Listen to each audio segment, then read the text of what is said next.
Let's hit big fikes. Fikes. F-I-K-E-X. Or, as we call them, fikes. All right, I got 14 fikes for rounders. I keep wanting to call it boiler room. I will do it before this. Please don't episode do is that, over. because I will never let you come on the show again. Don't do that. Really? Yes. Well, no. I mean, you do a lot of heavy lifting. All right, just don't call it boiler room. Okay. Great. All right.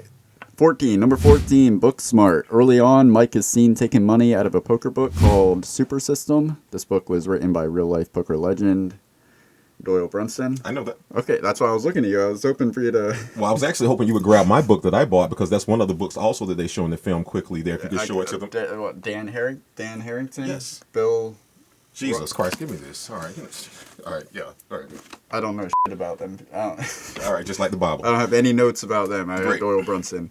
All right, and Mike also quotes Doyle Brunson He throughout does. the movie. Do you know what this is on my shirt? 7-2? Is that A no. Doyle Brunson. Okay. Wake up, hello, L.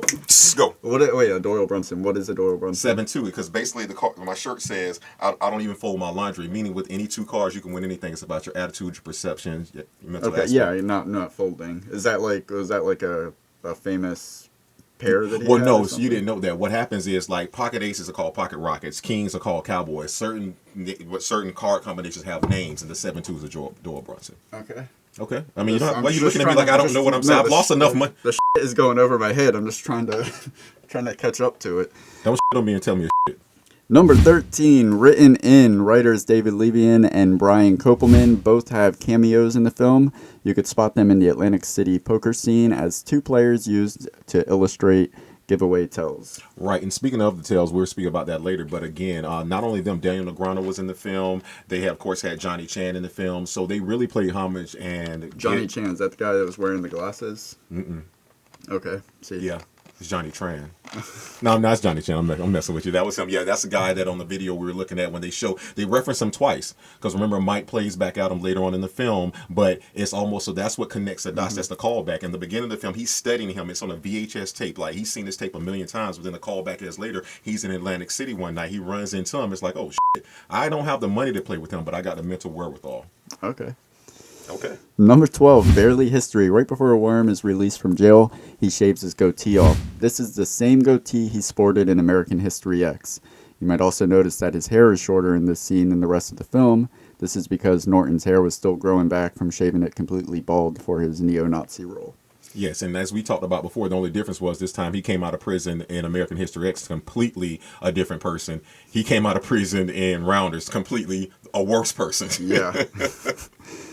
Or at least just the same. Nah. That's right, because Mike does say at one point he's just going on his instinct that that his friend is still his friend, that he didn't change. Right, exactly. Number 11, Nev. Nev Campbell turned down the role of Joe. You know why? Because she read the script and she knew that wasn't the type of she wanted to be. Oh my God, there's going to be so many to bleep out in this episode. That's what I said. Number 10, The Company You Keep. Rounders marked the second time in 1998 that Oscar winner Matt Damon would work with either a former Best Actor winner or nominee.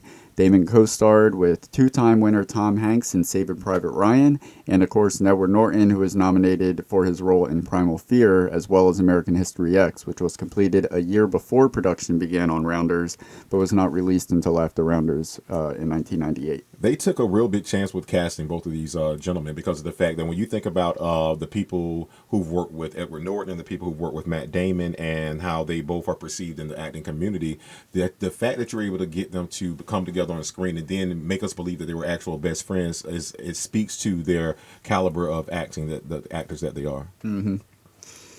Number 9, Do You Feel Lucky, Punk? So who is Mike McDermott's favorite actor? Clint Eastwood. Okay, so this is on that. Matt Damon's character's favorite actor, Clint Eastwood. Matt Damon would go on in 2011 to be directed by Clint Eastwood in the film Hereafter. Just a little connection. Number 8, Same Eye.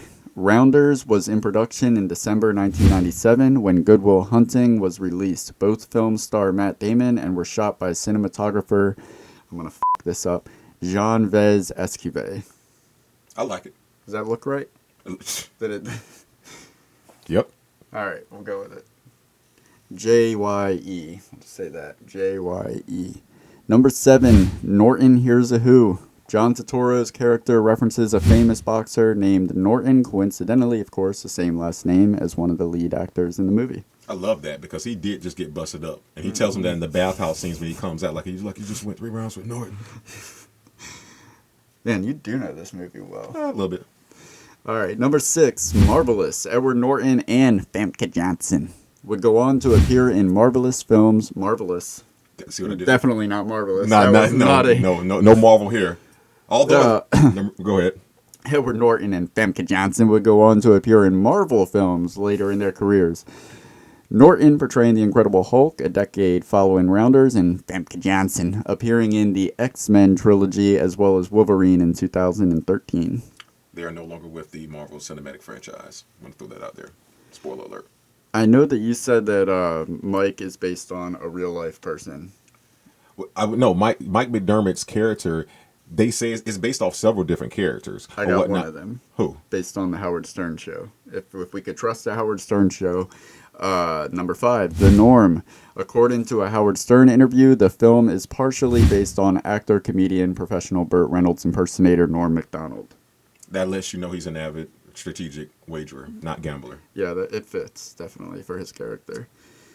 Number 4, No Smoking. Worm was originally supposed to smoke, but Edward Norton, a strict non-smoker, refused. Not only did he refuse, he got scenes put into the film. While other scenes are getting cut, he got scenes put in the film specifically showing how much he hated smoking. Yeah, I wondered that about that scene in the prison when that whole punchline relies, well, it doesn't rely on the fact that he doesn't smoke, but it definitely makes it funnier when you find out that he's taking cigarettes and he doesn't smoke. When he tells him, if you're so convinced on killing yourself, you should become better card players. I just wonder if that scene was written with it in mind for him to be a smoker, and he changed it because he doesn't want to smoke, and it made it funnier, or if that whole scene just came to be because...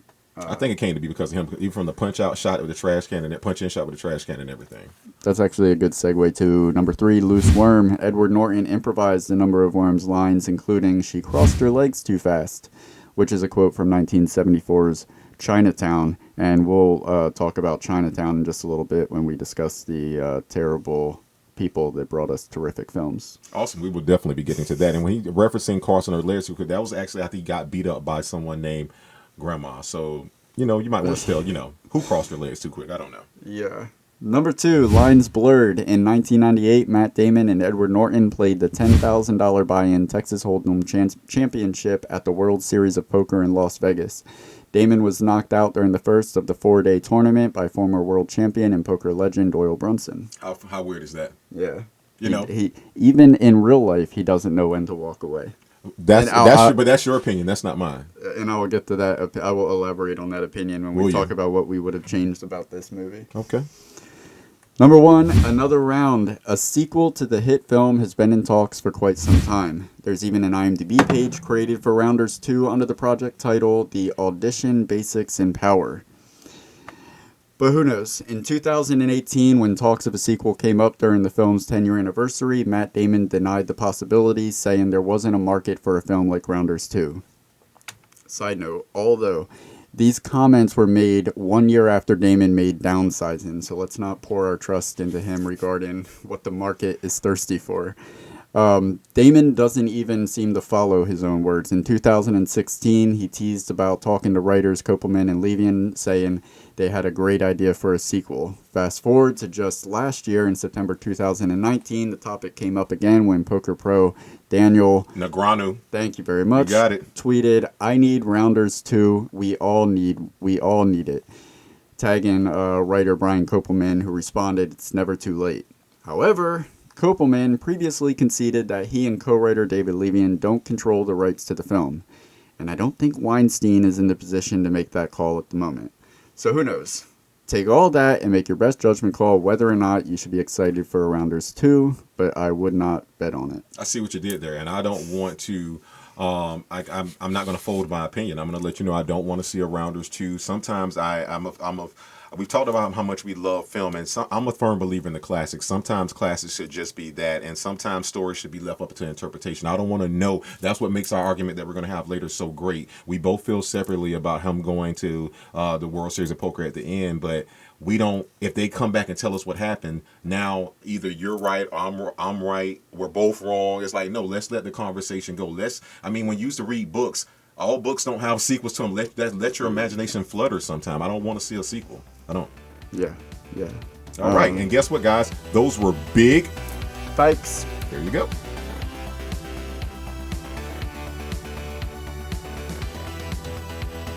Find us in all these links. It's coming up right now.